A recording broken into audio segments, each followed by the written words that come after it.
Salam Sobat Golden Gate Channel yang dikasih Tuhan. Puji nama Tuhan, saya bersyukur dan bersuka cita kembali bisa menyapa sahabat terkasih dalam kasih dan anugerah Tuhan. Ya sahabat terkasih, saya selalu berharap dan berdoa agar sahabat senantiasa dalam keadaan baik dan sehat dan senantiasa diberkati oleh Tuhan. Ya sahabat terkasih, kita akan melihat yaitu video ya yang menanggapi mengenai nikah beda agama. Dan di sini saudara kasih Tuhan, di mana Ustadz Abdul Somad ya menanggapi pernikahan beda agama yang pernah dilakukan oleh Lukman Sardi ya dan juga istrinya, dan dikatakan bahwa hukum nikah beda agama itu adalah seperti orang yang berzina. Ya saya kasih tahu, mari kita akan lihat videonya berikut ini.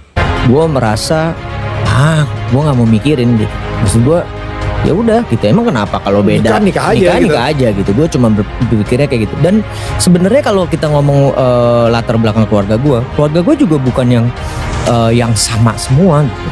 Sepupu-sepupunya bokap gue yang di Jogja ada yang Katolik, ada yang apa gitu. Bahkan adik gue yang paling kecil itu sudah memutuskan lebih dulu convert untuk jadi Katolik. Wow, sebelum gue gitu. Jadi itu bukan sesuatu yang aneh buat gue, bukan sesuatu yang jadi kayak kok ada kejadian kayak gini. Nikah beda agama, zina. Laki-laki yang binimu beda agama, zina. Kalau sampai engkau muslimah gara-gara menikah sama beda agama lalu kau murtad, maka neraka jahanam tempatmu. Lukman Sardi tak mempermasalahkan nikah beda agama. Lukman Sardi menjalin hubungan beda agama dengan Priscilia Pulonggono. Namun ia tak pernah mempermasalahkan perbedaan beda keyakinan tersebut. Lukman Sardi juga tak mempermasalahkan jika ia dan Priscilia akan menikah beda agama. Gak pikiran kenapa beda ya, beda agama nikah, ya nikah aja, ucap Lukman Sardi dilansir dari YouTube Daniel Mananta Network.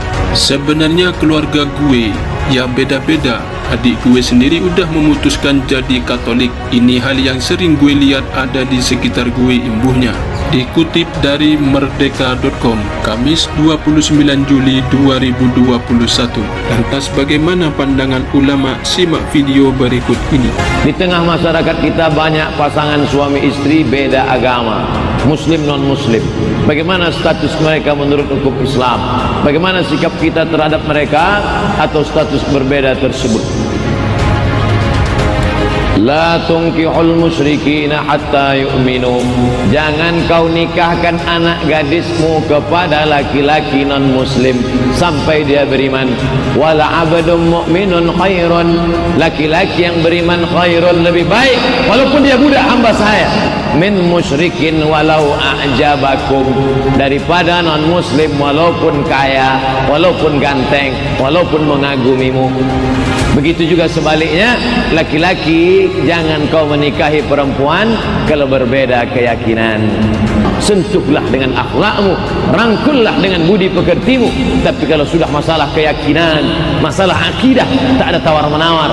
Wala ana abidun ma'abadtum wala antum abiduna ma'abud lakum dinukum waliyadin. Ya sahabat yang kasih Tuhan, demikian tanggapan yang disampaikan Ustadz Abdul Somad ya mengenai pernikahan beda agama, di mana dia mengatakan bahwa pernikahan beda agama sama saja dengan berzina. Ya saya kasih Tuhan, hal ini disampaikan untuk menanggapi yaitu pernyataan Lukman Sardi yang mengatakan ketika dia nikah beda agama ya dengan istrinya Priscilia Pulonggono, dia katakan dia merasa itu hal yang biasa dan tidak masalah. Sama dikasih Tuhan, walaupun akhirnya ya Lukman Sardi memutuskan untuk berpindah agama menjadi seorang Kristen. Ya saya kasih Tuhan, selanjutnya kita akan melihat video ya mengenai pernikahan dengan anak di bawah umur ya. Apa hukumnya saya kasih Tuhan? Apakah hukumnya ini sunnah? Kan karena pernikahan ini menjadi sebuah tradisi ataupun budaya di Timur Tengah ataupun di Yaman, saya kasih Tuhan, yang sudah banyak menelan korban di mana anak yang dinikahi itu meninggal. Mari kita akan lihat videonya berikut ini. Pernikahan anak-anak telah lama menjadi perhatian dunia. Beralasan tradisi, isu ini dianggap sebagai sebuah isu serius yang harus segera mendapat pengawasan. Bukan saja karena masalah hak asasi, namun juga karena pernikahan anak-anak akan berdampak buruk secara kesehatan terutama untuk si gadis. Hamil di usia yang sangat belia tentu berbahaya, bahkan bisa mengakibatkan kematian. Seperti kisah tragis yang terjadi di daerah Yaman Timur Tengah ini. Seorang gadis berusia 8 tahun yang dipaksa untuk mengikuti tradisi menikah di usia belia harus mengalami hal yang memilukan. Pernikahan yang seharusnya membahagiakan malah membuat mempelai wanitanya menjemput ajal. Gadis yang tidak disebutkan namanya itu meninggal setelah melakukan malam pertama dengan suami yang usianya 5 kali lebih tua dari dirinya. Gadis tersebut menderita luka di bagian kemaluan karena dipaksa untuk berhubungan intim di malam pengantinnya. Gadis itu meninggal di kediamannya di Har,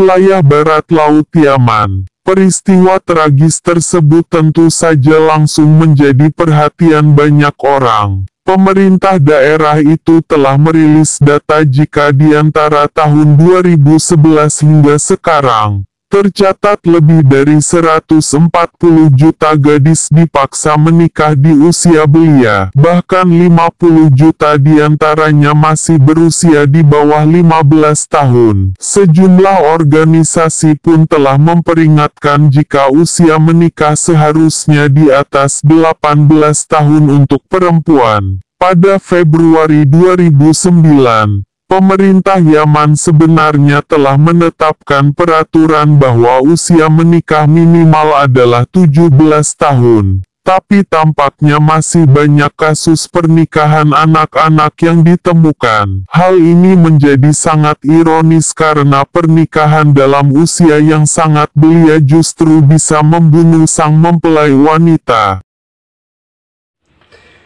Ya saudara Tuhan, demikian dua video yang telah kita saksikan bersama-sama. Yang pertama adalah video mengenai yaitu pernikahan beda agama yang ditanggapi oleh Ustadz Abdul Somad sebagai yaitu sebuah perzinahan, ya, dimana orang yang nikah beda agama itu sama dengan berzina. Ya saudara Tuhan, yang kedua adalah video mengenai seorang yang menikahi anak di bawah umur, ya, dimana ini menjadi tradisi yang berkembang di Yaman di Timur Tengah dan sudah menelan banyak korban, di mana ya rata-rata saudara kasih Tuhan, ya, anak yang dinikahi itu mengalami yaitu hal yang tragis, bahkan sampai mengalami kematian seperti yang ada di video tadi. Ya, saudara Tuhan, kenapa menikahi anak di bawah usia jadi sebuah tradisi atau kebiasaan yang berkembang di Yaman? Apakah memang ya ini hukumnya itu adalah sunnah mengikuti jejak yaitu Nabi, ya, dimana maaf saudara kasih Tuhan, ya, Nabi Muhammad juga pernah ya menikahi anak usia 6 tahun dan mulai hidup bersama ketika Aisyah ya berumur 9 tahun. Saudara kasih Tuhan, saya tidak tahu apakah itu memang sunnah Nabi, saudara kasih Tuhan, ya. Jikalau saudara punya pendapat, silahkan berikan komentar di kolom komentar. Demikian saudara kasih Tuhan, kiranya pembahasan ini menjadi berkat. Tuhan Yesus memberkati kita sekalian. Haleluya. Amin.